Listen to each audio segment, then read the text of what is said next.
Hey everybody, it's Mr. G, and today we're going to talk about how to make your own cat meme.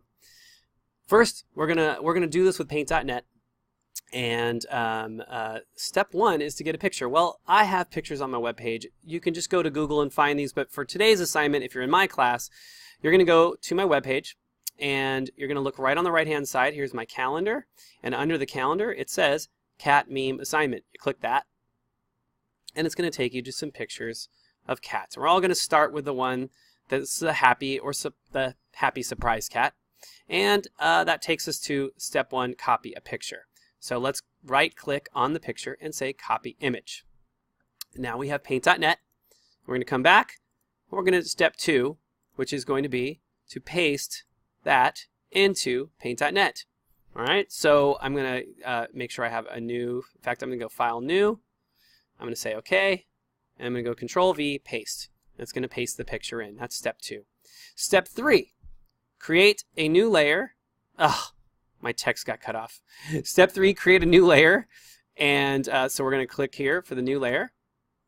And on that layer, we're going to do step four, which is select impact font. So we're going to make the new layer. We're going to select the text tool.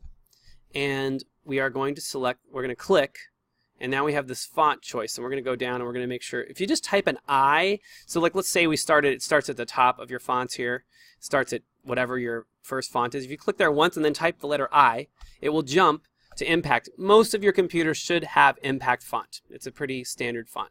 That's why it's used with memes. And the second thing I'm going to do is I'm going to hit the caps lock button on my keyboard. It's on the far left, and I'm going to click that. It's usually below the tab above Shift.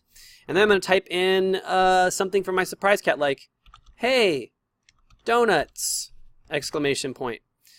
And then I'm going to move it, and I'm going to change that to white. So I'm going to, if you can't see this, I'm going to take my colors, and I think it starts with black. So you're going to just flip-flop it, or you click on the white, or you can flip-flop it here.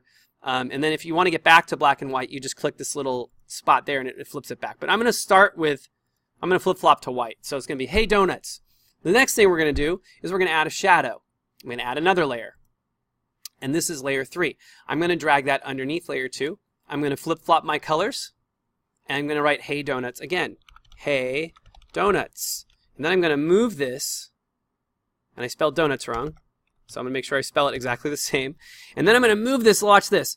I'm going to move it right underneath it, so it creates a shadow. Now I can do 2 or 3 of these shadows to give it like the effect that it's going all around it, and if I want to I can do that, but there's your basic meme. White text with a little bit of a shadow and a picture. Meme it up, people.